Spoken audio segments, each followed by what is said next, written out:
Hi, everyone. As you're coming in, hello, everyone, and welcome to this, our last week of our Workforce Workplace Disability Summit. My name is Jason Hartsfield. I am the Disability Inclusion Lead Consultant here at Starclough Disability Institute. I'm a white male, short blonde hair, gray suit with a green, blue and white, forgot what colors are for a second, green, blue, and white tie and a gray shirt. I also have very big glasses because I'm visually impaired. If you see a reflection, it's because it's the monitor that I'm using. Here are a few things I'd like to call to your attention before I introduce our speakers for today. We have an American Sign Language interpreters with us. You can also turn on captions by clicking the live transcript button at the bottom of your Zoom screen and selecting show subtitles. If you have any problems, you can use the chat box to the right and direct your message to hosts and panelists so that we can better assist you. Speaking of the chat box, we encourage you to share your comments and connect with other participants while you're here today. For now, let's get the party started by asking you to tell us where you're joining us from today. Throughout the presentation, you may have questions. We ask that you please put your questions to our presenters in the Q&A box. You'll find the button to that at the bottom of your screen. We will get to those toward the end of the presentation. Now I have the distinct pleasure of introducing our presenters for today, Andrew Metcalf and Julie Brinkhoff. Andrew is an attorney specializing in employment law. He advises employers on workplace accommodation best practices and speaks on topics related to disability and employment law. Julie is the director of the Great Plains ADA Center. Julie has extensive experience designing and disseminating training programs and materials on a variety of topics related to the Americans with Disabilities Act. She has assisted numerous communities in meeting ADA compliance obligations, developing ADA implementation policies and strategies, and meeting project civic access requirements. Julie holds a master's degree in education from the University of Missouri. Welcome, Andrew and Julie, and I will let you take it away. All right. Well, I think I am going first. This is Andrew Metcalf, and it's a pleasure to be with you and to talk for about 20 minutes about the accommodation process from a legal standpoint before we hand it over to Julie, who's going to talk more practically about that process. It's a pleasure to be with you. I cherish every time that Starclough invites me to have the opportunity to speak with its audience. I absolutely love consulting with businesses on the accommodation process, which I do on a day-to-day basis. And so today, what we're going to talk about specifically with respect to the accommodation process is remote work and telecommunication in our new COVID world. And yeah, I see in the chat, some of you are sharing where you're from. Please continue telling us where you're joining from, what organization do you work with, what's your role? This is the only way we can meet now. So let's get to know each other a little bit. And if you have questions, please do share them in the Q&A or the chat. If you have questions for other people here about what they're doing, would love to see you asking those too, so that you have an opportunity to get the most out of this. But with that, I am going to share my screen so that we can start talking about accommodations and remote work and the ADA. And so let's start with some really basics about the ADA and what it requires, which most of you probably know, but I like making sure that we are all on the same page as we embark on this journey together.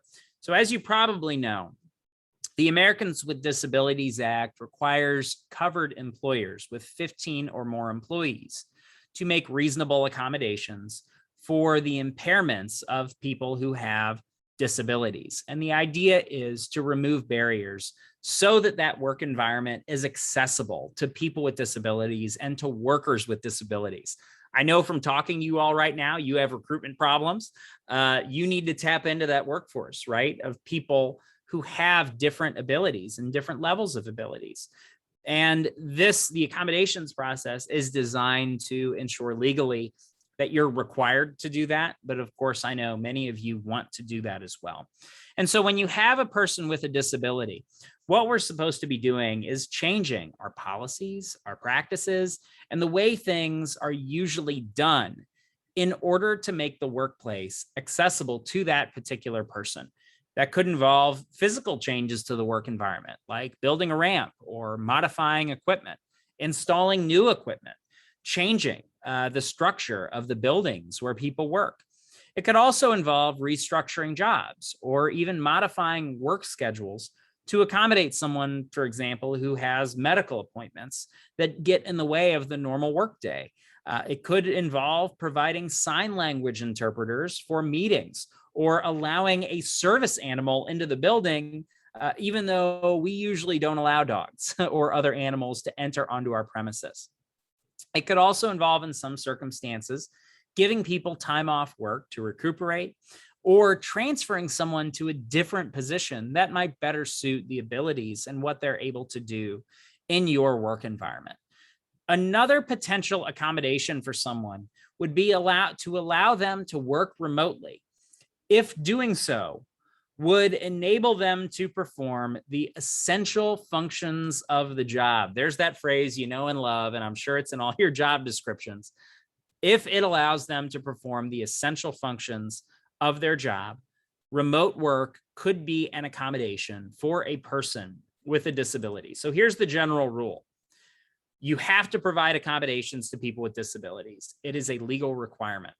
However, it is not a reasonable accommodation to eliminate an essential function of someone's job.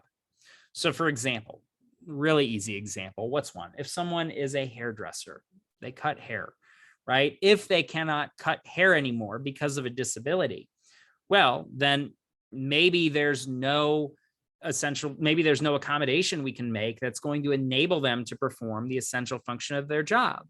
But maybe there are things we can do. If the person, for example, can't stand up due to a disability, there may be ways that we can restructure that work environment that fully enables them to do the job of cutting hair.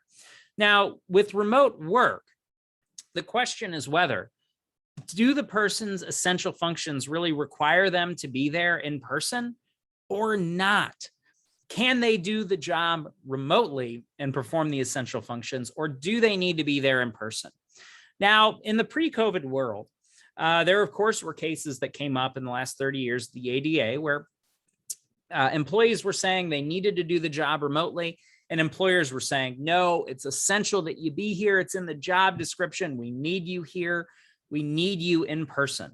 And when those employees brought cases alleging the employer failed to accommodate them, I will tell you very generally, traditionally, courts were generally very deferential to employers and saying, look, if the employer's saying this needs to be an in-person job, then we defer to that. If they believe it needs to be an essential function to be there, then yes, in-person attendance is something we understand is going to be a job requirement, particularly for those jobs that are more interactive, right? My job is very interactive. I talk to people around here all day. So it's more likely that a job like mine is going to be one where in-person attendance is essential. Now, what about technology though? Hasn't that made jobs a little less essential to be in person? Yeah. And so for many years, the EEOC has taken the position that, look, more jobs could be done remotely and could be done from home as an accommodation for someone's disability, if employers would allow that.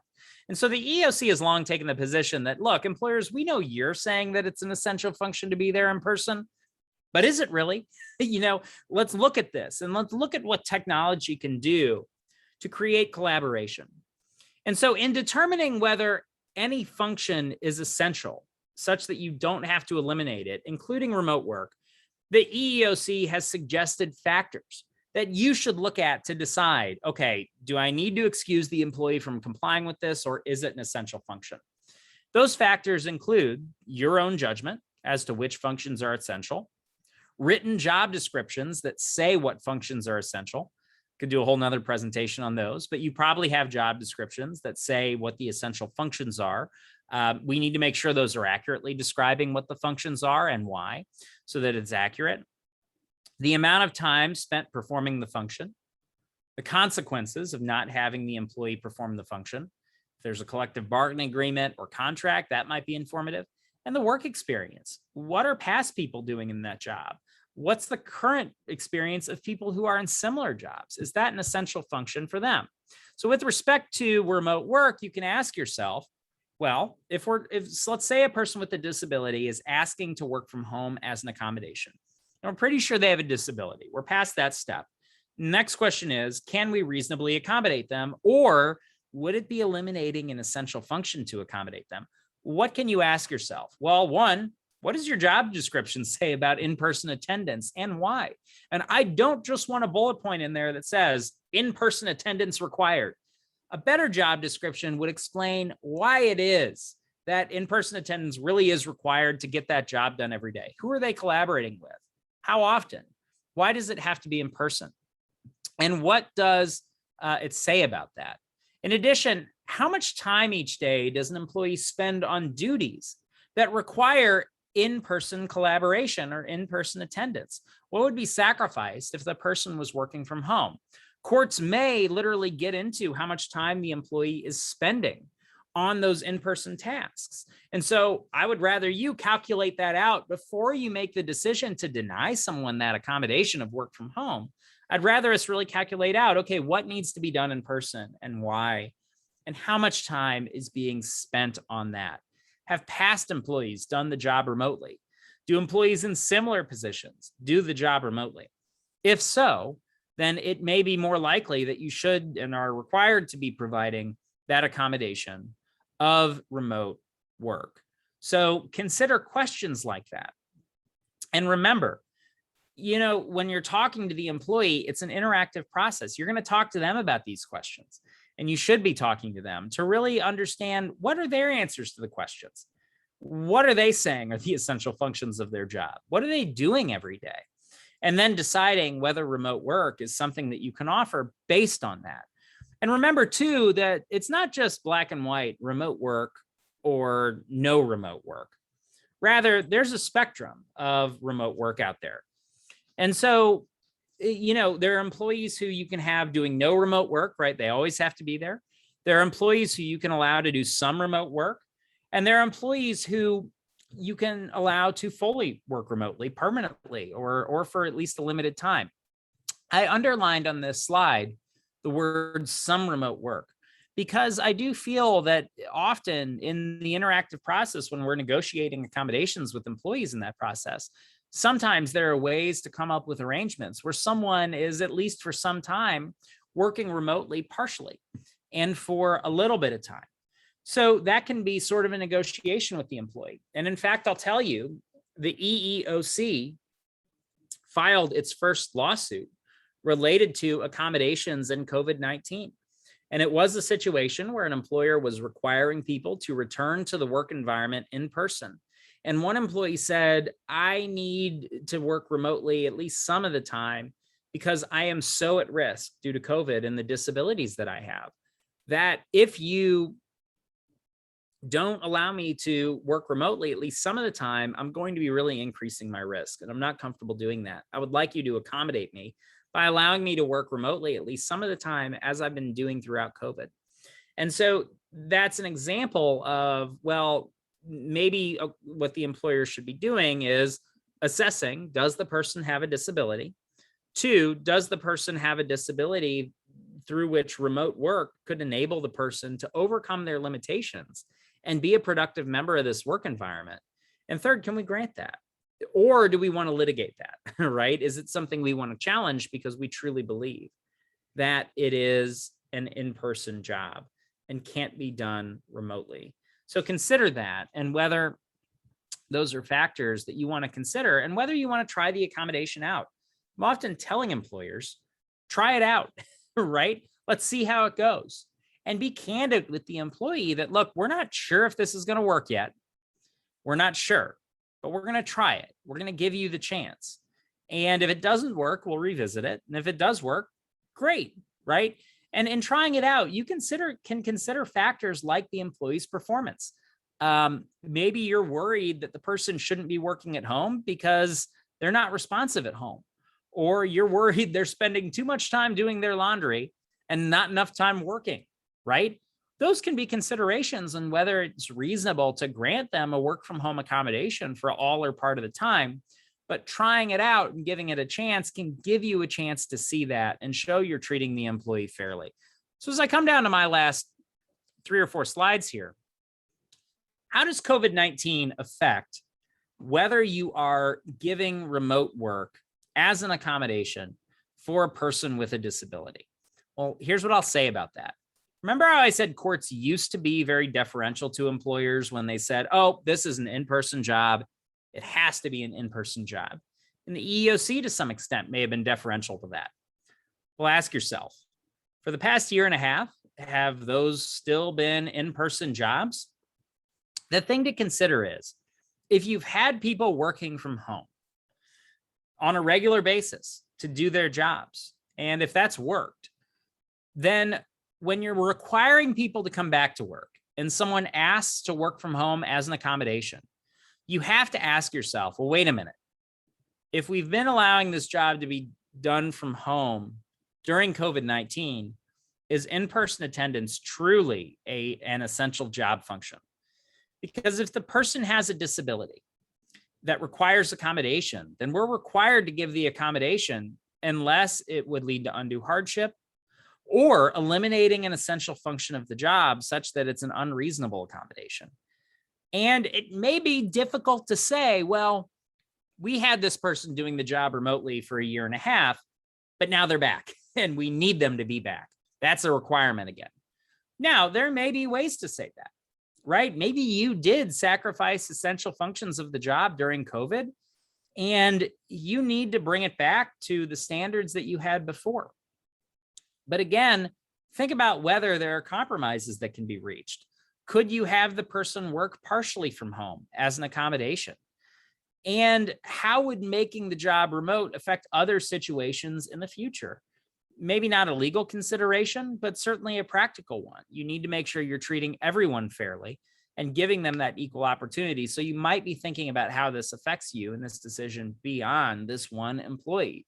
So think about, what were this person's duties before COVID-19? How did they change during the era of work from home? And do they need to change back at this point for all employees, including this one who's requesting an accommodation? Or is there a way we can potentially make the job more accessible to that person by making the job a remote job? I get down to my last 2 minutes here. Again, in assessing whether it's practical to grant a remote work request as an accommodation, look at the job description, see what it says. You may also want to talk to the employee to understand what his or her duties are. You may think you understand them, but the employee might disagree and have a different perspective. You probably want to get that perspective before you make a decision on the accommodation request. Then assess which duties could be done at home and which cannot. What are you sacrificing if the person is working from home? What is lost? And are those essential functions that are lost? Or are they marginal functions that aren't as important? Consider that. Next, review whether employees in similar jobs work from home. It may be harder to deny an at-home work request if someone comes to you later and says, well, wait a minute, they denied me, but look at all these other people working from home. Why not me? Consider the importance of in-person collaboration for the job and document it. How often is that happening?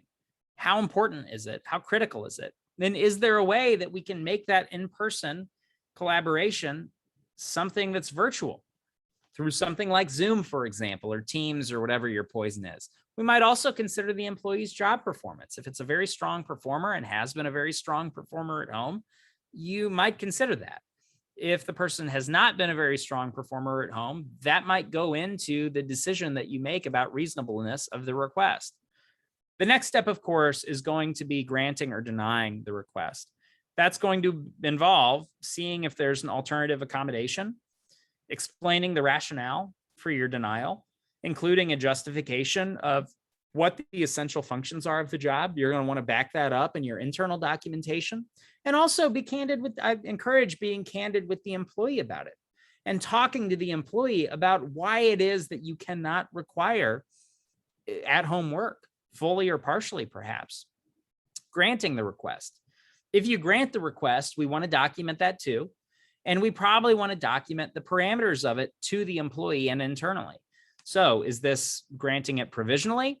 Or are you saying to the employee, look, we're going to try this out and we need you to, see how it's going with us, and then we'll revisit this, whether we can continue it. Or are you think you can grant this permanently? It's a permanent accommodation request. What are the terms? Does the employee need to do anything to make sure that they're doing their job well and doing what you expect? And next, what are the next steps for further assessment of the accommodations? Are you going to circle back in 30 days to talk about how things have been going at home and anything that's been lost having the employee work from home? Maybe you want to do that. And those are things that you can put in your documentation granting the employee's request.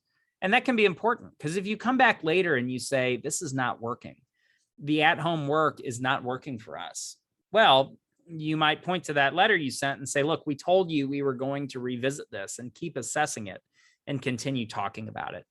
That kind of documentation can also prove that you cooperated with the employee and that you accommodated them, that you tried to do the right thing and tried everything you could to make the workplace accessible to that person in the way that they wanted, or by implementing an alternative accommodation that everyone agreed would be something that you would do here. Now, once you implement the work from home, make sure that you're ensuring equality for people who are working from home. We want them to feel just as included at home as if they were in the work environment. And think about how you as a leader can go above and beyond to make that happen. Can you schedule virtual tag ups at predefined times that would sort of emulate stopping by someone's office? Could you have some fully remote meetings to ensure equal participation? Can we ask the employee, how can we make the workplace accessible for you? Of course we can ask them that. And asking that question shows you're empathetic, shows you're trying to comply with the ADA, and shows that you're trying to treat the employee fairly. I always say in ADA training that I do for companies, that I think we should be doing for managers, the most important question you can ask for ADA compliance is, what can I do for you? How can I help? Very often there's something that can be done to make the workplace accessible, and often it's not that hard. Managers are accommodating people every day and not even telling you about it as a leader potentially. It just happens in day-to-day work. Consider how we can do that and how we can make that happen in your particular workplace. So to sum it up, before I pass it to my co-panelists today, courts have traditionally deferred to an employer's judgment that in-person work is an essential function of the job. Technology, of course, may make some jobs more conducive to remote work. In addition, COVID-19 may change how we assess those essential job functions, particularly if someone has been working from home for a long time. How are we going to explain why it is we're requiring them to come back if they have a disability and request continued at-home work? So those are some of the considerations that you might go through as you're assessing those requests and as you're talking to employees about what you can do for them to make the workplace accessible to them. So with that in mind, that will conclude the legal portion of your presentation. I saw some questions come in. I saw some chats. I'm going to look at them. I want to make sure you get to Julie and get to hear from her for the rest of the hour that we spend together. But as Jason said, if there's time at the end, I will certainly answer those in the chat or virtually. So ask questions so that you can get your money's worth out of this. And we can give you any guidance that we can. And just thank you again to Starkloff and Julie and Jason for the opportunity to be here today and be with you. Julie, with that, I'm going to pass the baton to you to take it away. All right. And what a wonderful segue into what I'm going to talk about for just a few minutes, so we have time for questions. First, I am a white female. I have white hair. I'm over 60. I'm not going to tell you more than that. And I'm wearing a floral shirt. But let me share my screen so we can get started. And of course it went away when. There we go. So I'm assuming that everybody can hear me. Is that correct? We can hear you. Okay, great. Don't yet see your screen. Wonderful. Well, I'm going to talk about employees, inclusive workplaces and remote work from not a legal perspective, but from the perspective of how can we make this work better for all concerned? Because a workplace is in many situations a team. And it's a matter of colleagues working together to make things happen. And so does that really have to diminish if we have people who are working from home or a hybrid workplace?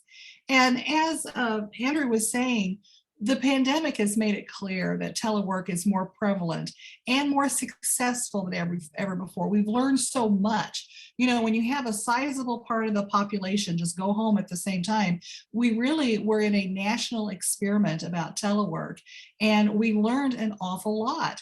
And because we've learned so much, it's altered how we look at telework as a reasonable accommodation. Hey, Julie. Uh-huh. I don't know if you're aware, we cannot see your screen. Oh, okay. Let me go back. I thought I hit share screen. Let me. There it is. Okay, that helped. All right. Maybe I needed to hit share screen harder or something. Okay. Well, just remember what I said, and it was just an introductory. Okay, now you're all seeing it. Okay. Well, Perfect. I wondered Thank you, why Julie. I couldn't see anybody else. I thought, well, this is odd.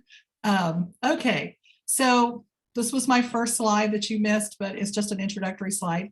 And then I talked a little bit about the pandemic, and then the slide number 3 is just the prevalence of telework, and the data tells us a lot.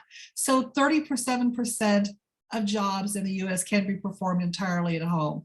Now, this is based on a study. I'm not going to say that we absolutely know this for sure, but based on studies, you know, there's kind of a, 37% of jobs can probably be performed entirely at home. Now, look what happened during the pandemic. 50 to 70% of the workplace worked from home, twice as many as pre-pandemic. So that 37% number may very well be much more than that. And I think we'll get a sense of that over the next 2 or 3 years. And 54% of people who were working remotely, and that's not just people with disabilities, just 54% want to continue to do so. So Harvard Business Review and Forbes magazine both say industry leaders are saying remote work is here to stay. And that's not just for people with disabilities. But if remote work is a trend and it's here to stay, as Andrew was pointing out, doesn't it make sense that more reasonable accommodation requests that involve remote work will be, you know, considered reasonable, and people will be able to work from home? So with all this, you know, kind of being the trend and the climate we're in, employers are going to have tools and knowledge to adjust to this workplace trend. So it's not just, oh, just make this happen overnight. We're going to need some tools and we're going to need some knowledge in order for this to continue successfully. So employees working remotely, they're going to request to continue working remotely based on their disabilities. Not all, but many will. And so we need to be prepared for this and how to evaluate those kinds of accommodation requests. Employees with long-term COVID symptoms. This is a group that is now emerging that we have not, you know, this is completely new in our history. So we have people with long-term COVID symptoms, and they may need accommodations, which could include some form of remote work. And remember, these are individuals who did not have a disability, who have not seen themselves as having a disability, and now suddenly, because they have COVID, are in this group and are having to find new ways of being productive and staying employed. And then we have evidence that many jobs can be performed remotely, and that was kind of said earlier. So I think we can move on to the next slide. So with all this information, how do we create an inclusive workplace for the employee with a disability working remotely? And I'm kind of focusing on that particular employee. Well, the foundation is appropriate accommodations. There's a lot of things we can do that I'll get into, but the foundation of all of this is going to be appropriate accommodations. And by that, I mean accommodations that work both for the employee and the employer, accommodations that are reviewed from time to time for their effectiveness, and they can be different for different employees. First of all, we're going to have to be able to have accessible communication, and that's just really critical. And that could involve our platforms such as Zoom, Teams, work-related software. It can be in a meeting such as this one where we have an interpreter who's present. It really depends upon the employee's needs and the employer's needs. And then equipment, we need to be able to consider that. This is really important. If someone is at home, we need to have clear production and deadline expectations, and then effective communication, and then access to training, technical support, and in-services. So that employee from home definitely has to have the same access as other employees, but they also might need a little bit more technical support and in-services in order to use the accommodations that we've set in place. So once we have our accommodations, well, I shouldn't say once, it's an ongoing process, but we've established our foundation of accommodations. Then we're going to look at the workplace culture and attitudes, and these play a critical role. And first of all, we really have to view our employees working from home as having the same value as other employees. Now, of course, they have to prove their value, just like all employees do, but just by working from home does not make them less than or those other employees. They have the same value. We want to make sure they're included in meetings and discussions just like other employees. It's not, well, we're going to have a meeting in the office and then we'll send you an email that sums everything up. That's not the same. That's not inclusion. And it certainly doesn't allow the employee to give their viewpoint on what you're discussing. We want to make sure that employees working from home are still able to benefit from mentoring and education just as the employee in the workplace. And there are ways to make that happen. Obviously, I could be having a mentoring discussion with an employee using this Zoom platform. We want to make sure the employees working from home get that same information as everybody else about advancement or training, leadership, or committee opportunities, so they can forward their way within the business and also have input. You know, there's no reason someone couldn't be on a committee or even have a leadership role in a committee if they're working from home, if it's doable using a platform such as this one. And then we want to make sure we're considering the function as part of the team. So I said viewing is having the same value, but there's value in the work that we get done, that's our job, but there's also value of that we're part of a larger team, and that person working from home is still part of that team, and we want to make sure that we do things that don't take away from that feeling of being part of a team. So how do we do this? Well, management and supervision is going to set the tone for sure. And whoever is facilitating a virtual meeting, you want to make sure that you're including and even advocating for that remote worker to make sure that we're integrating everyone into the conversation.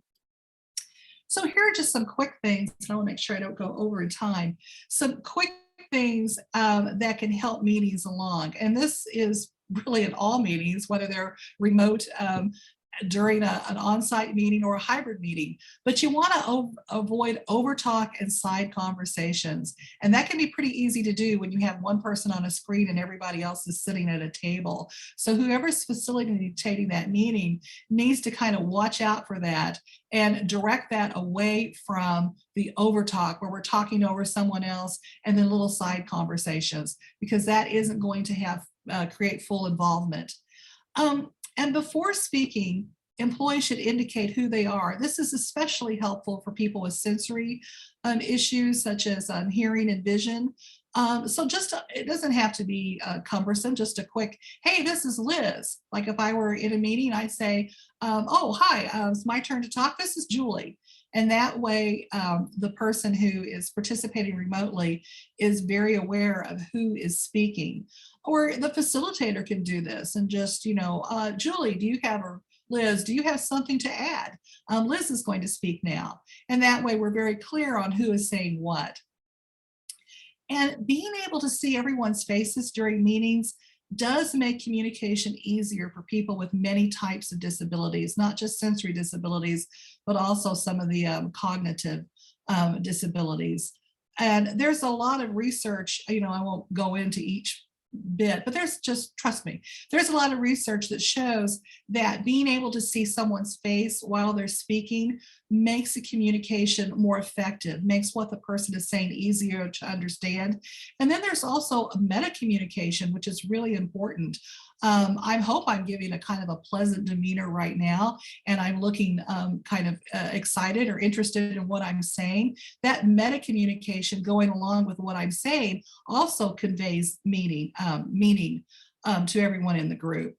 But I don't like absolutes. Let's acknowledge there could be times, not all the time, but there could be times when an employee due to their disability would like a bit of visual privacy. I have from occasion in my life and have terrible hives, and maybe it's my own vanity, but I would just as soon people not see that. I can certainly contribute, but when I'm scratching and have medicine all over my face, I might want a little bit of visual privacy. That's just an example. And again, remember, this is up to the employee. We certainly never want to say ever, well, we think it would be better if we didn't see you because of, and then our own personal biases as to what a person should or should not look like. And I'm thinking maybe in terms of, a lot of visual scars, whatever.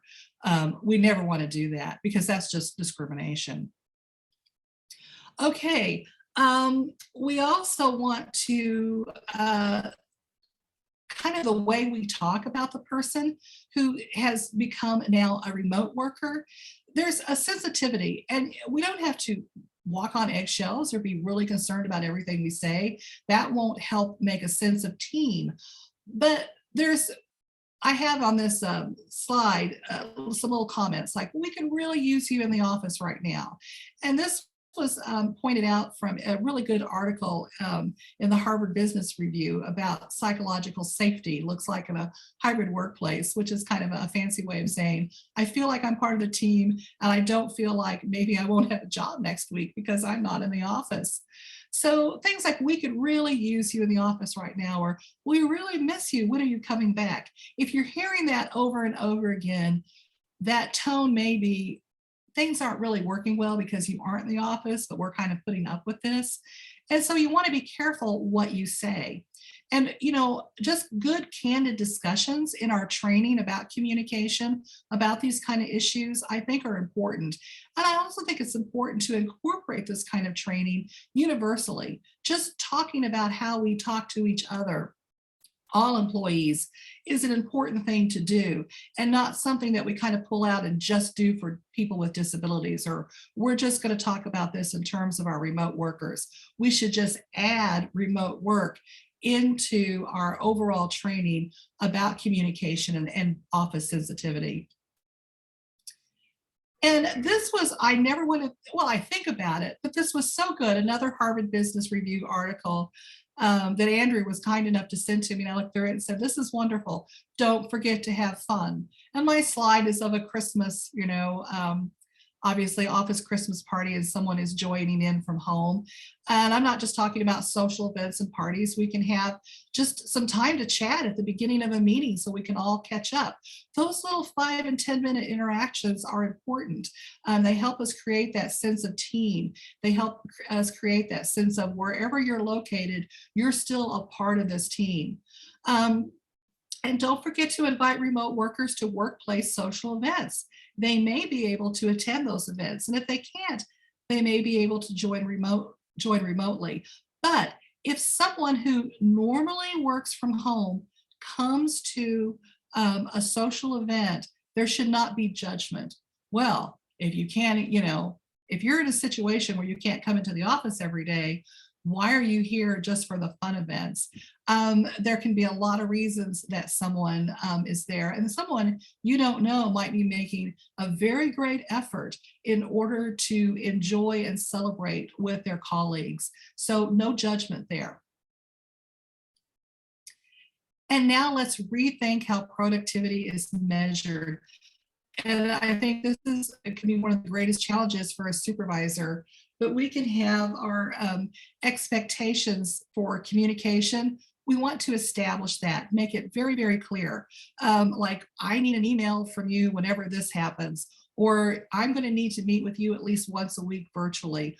Or if possible, can we at least have one visit a week at the office? Those are the kind of things that we need to establish, and then check in and see how it's working. Do we need to communicate differently? Because communication is critical to that next step, how we're looking at and measuring productivity. And of course, to be productive, we have to have good communication, but also consider changing that focus to completed tasks, products, and outcomes instead of hours at the desk. Well, and I think a lot of supervisors have gotten away from this, but there's still that. Bill came in at 8 and he signed out at 5, and I only saw him take 2 breaks, so he's a good employee. As opposed to, I don't know whether someone is, like in the kitchen, or doing their laundry. They took a 15-minute break to do that. But I do know when we talked about what I needed by this deadline, I do know that I got that ahead of time, and there was plenty of time to look over it. And I appreciate that. And that's how I'm going to measure productivity. So I said that I would leave plenty of time for questions, and I think I've honored that. So this is open for both Andrew and I. And from Andrew's presentation, I can tell that he definitely should be the person answering the majority of questions, but I'm certainly willing to chime in if needed. Well, thank you both again for taking the time to join us today. We have a couple of really good questions in the Q&A. First of all, to address the question in the chat, we will be posting a recording of this on our YouTube page, along with all of our WWDS webinars. So check us out on our Starclough Disability Institute YouTube page. Our first question: how does an employer effectively determine if an employee has a disability? During COVID, I noticed more people claiming that they have a disability to claim disability benefits and accommodations for political reasons. This can be determined for people, this can be detrimental for people who need accommodations. We can't hear you for some reason, Andrew. Sorry, I have a special mic and it muted it. Julie, I'll take the first one, but second one's all yours. Yeah, I'm going to stop my share too. But so, under both federal law and most state laws that have an anti-discrimination statute, a person with a disability is someone who has a medical impairment of any type that substantially limits one or more major life activities, such as walking, talking, breathing, sleeping, anything that's one of those verbs that can end in ing, like a gerund, describing what we do every day. Is something that could be a major life activity. And if the impairment gets in the way of that, then, and if it does so in a substantial fashion, then the person has a disability that could require us to provide a reasonable accommodation under the law. In many cases, it's very obvious that someone has a disability, right? If someone has limited mobility due to an impairment, they're going to have a disability, right? In other cases, though, of course, it can be really, really hard to assess whether someone has a disability that substantially limits a major life activity because you can't see it, because you're unsure. And so in those situations, you can do 2 things. Number one, you can assume the person has a disability, just assume they do, and then go to the accommodation process and work with them on whether you can restructure the work environment in a way that can accommodate them. And that can be a good approach because it can reduce risk, right? You're saying, I'm not going to contest whether you have a disability or not. I'm going to assume that you do. The other thing that you can do, though, if you're really not sure, And in particular, if you think that the person may be requesting an accommodation for improper reasons unrelated to a disability, it may be a good idea to go through a process with the employee, sort of an interactive process, where you ask them to provide information that will help you assess whether they have a disability or not. And often that can involve having the employee give a form to their medical provider that their medical provider will fill out to explain what the person's impairment is, how the person's impairment limits them, and what it is that the person needs that, could make this workplace accessible to them. And I think there's a lot of power to trying to work with doctors and medical providers to get answers to those questions. If someone is improperly saying, well, I need the schedule change, and it's not actually due to a disability, you can get a doctor to sign off on that, right? And provide that verification that it is, so that you can sleep well at night knowing, okay, we've gotten our verification. We know that this is disability related based on what this doctor is telling us.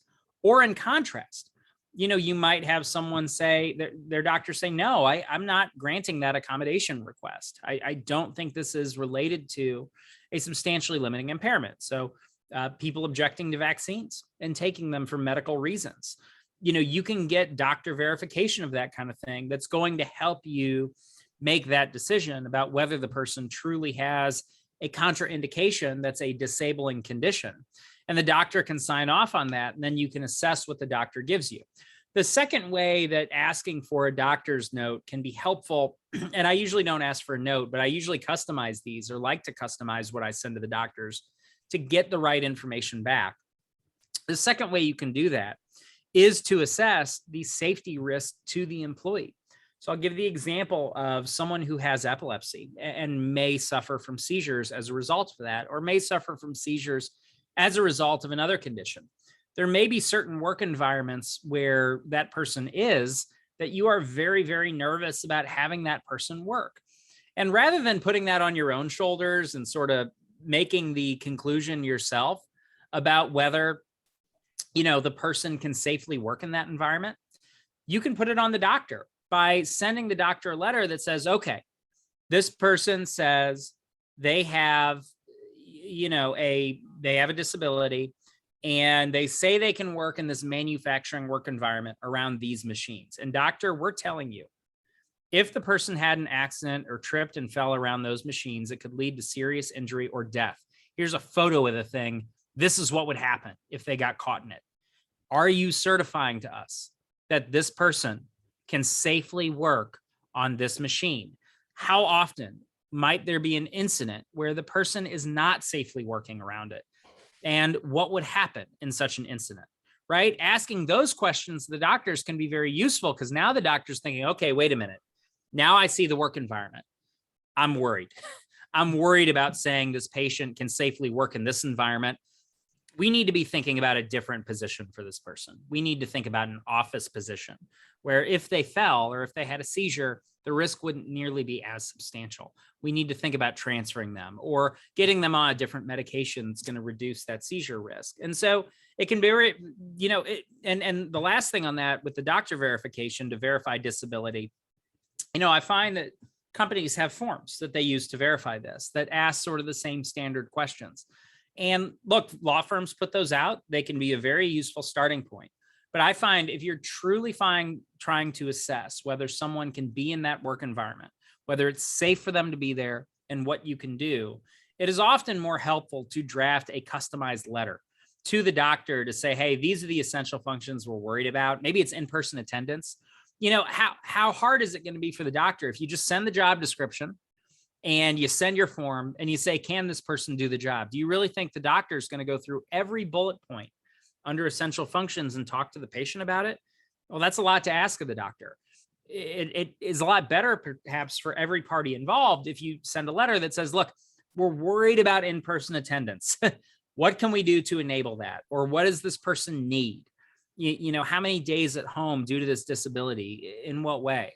And that, can be more effective. And I know it's more work, but at the end of the day, that's going to be better for you as the company, potentially, to get better information.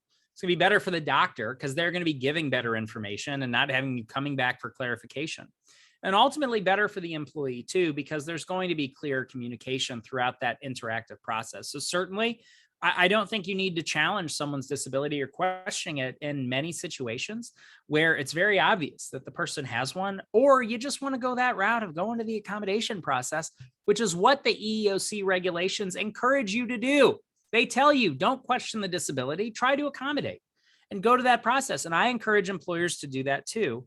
But there are certainly circumstances where you need to question it because you're concerned about the request, you're concerned about whether you can grant it, and you want to do everything you can to assess it correctly. So I'd encourage you, take the time, go through the process, don't skip through it, don't use your boilerplate forms when they're not appropriate. Try to get the best information you can to make the best decision you can for that particular employee.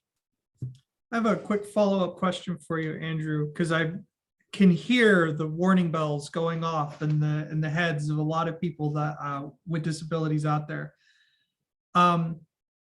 Does the employer need to know the diagnosis in order to confirm the need? Because you might have someone who has, say, schizophrenia saying, I need to visit, I need to be able to get time off once a week to meet with a therapist, but I don't necessarily want to tell the employer why.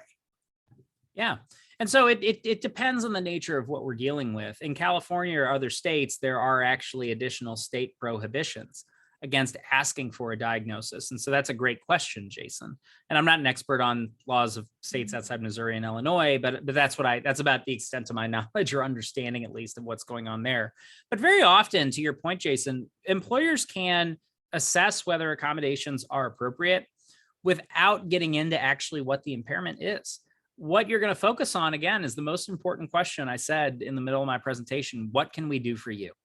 And if that's the conversation you're having, what the person's diagnosis is irrelevant. What's more relevant is how it affects them, right? What is it going to cause in the work environment that might be a barrier?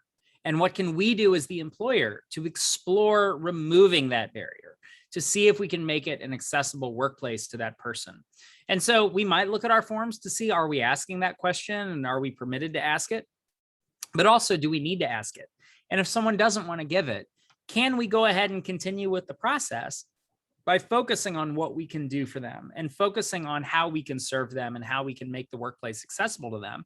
And so, for anyone having that conversation, a person with a disability or an employer, I'd encourage everyone to focus on, what are we going to do? Like, what is the workday going to look like?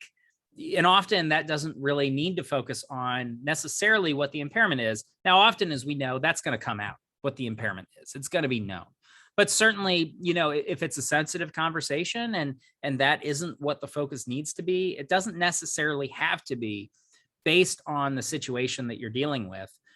We need to focus more on what we can do to make the workplace accessible and what the discussion looks like and whether that would remove essential functions or not, and talking about that. So it's a great question, Jason, and I hope that gave some insight on it. It did. Thank you very much. We have another question. I have a disability. What do I do if a company says they know my disability better than I do and says I should accept the kind of accommodation that they're offering and not what I want because it helps them save money? The accommodation did not help me out at all. I brought it up and they didn't believe me and said I still need to take their recommendations. Julie, I promised to take the first one if you took the second, so I'm passing the baton to you. I'll take it.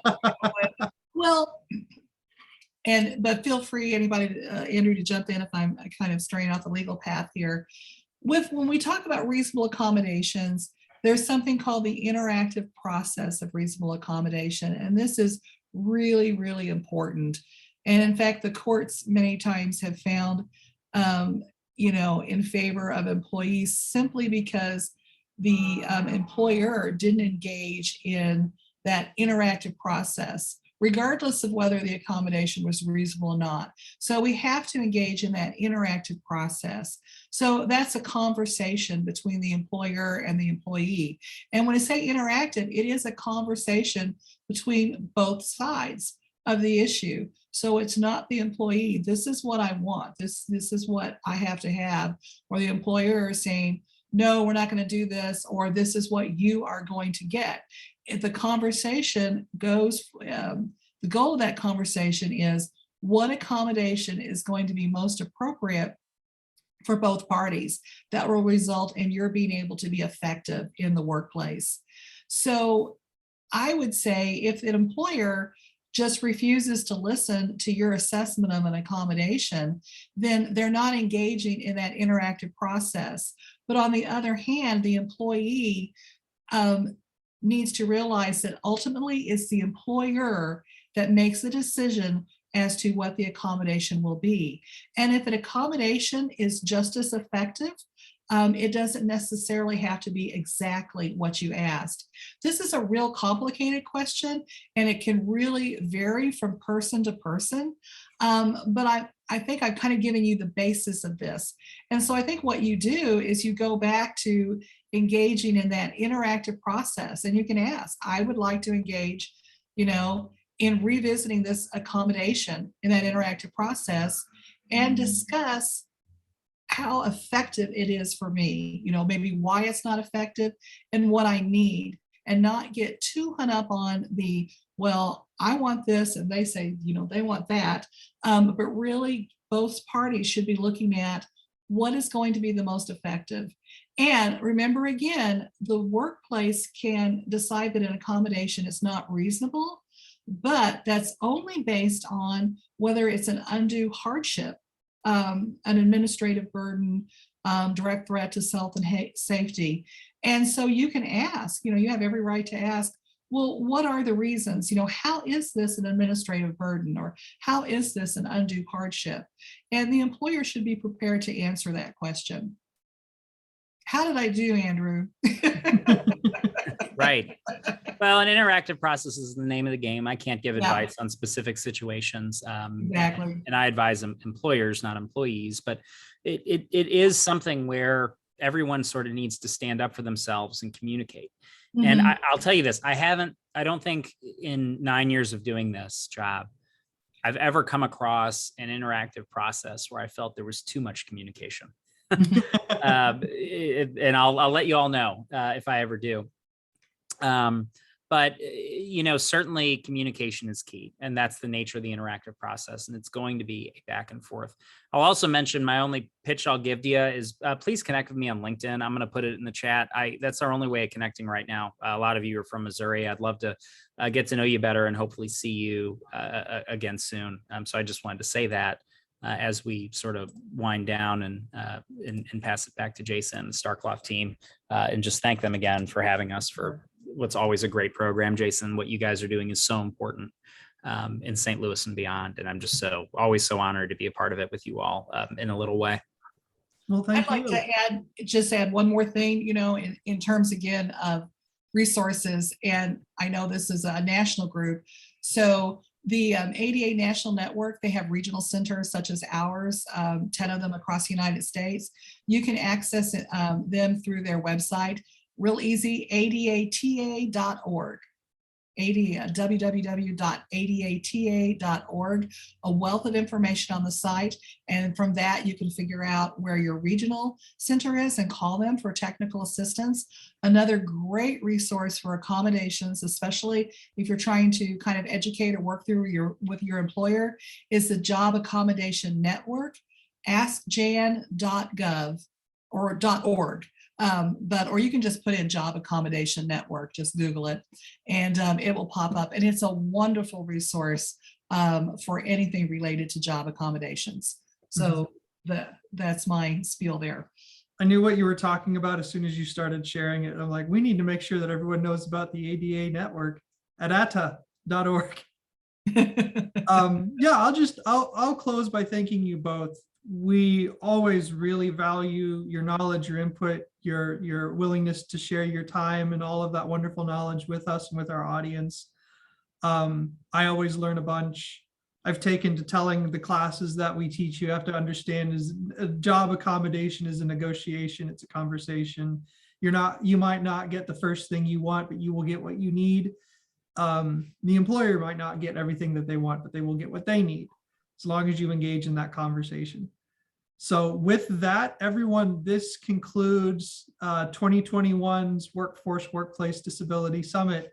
Hey, I want to thank Julie Brinkhoff and Andrew Metcalf one last time. We are going to be, like I said, we'll post all of our webinars on our YouTube page. We'll also going to send you a survey to let us know how you feel that we did. And with that, I'll thank you both. I'll thank our audience, and we'll let you go enjoy your Wednesday. Thank you. Thank you very much. Bye. Bye-bye.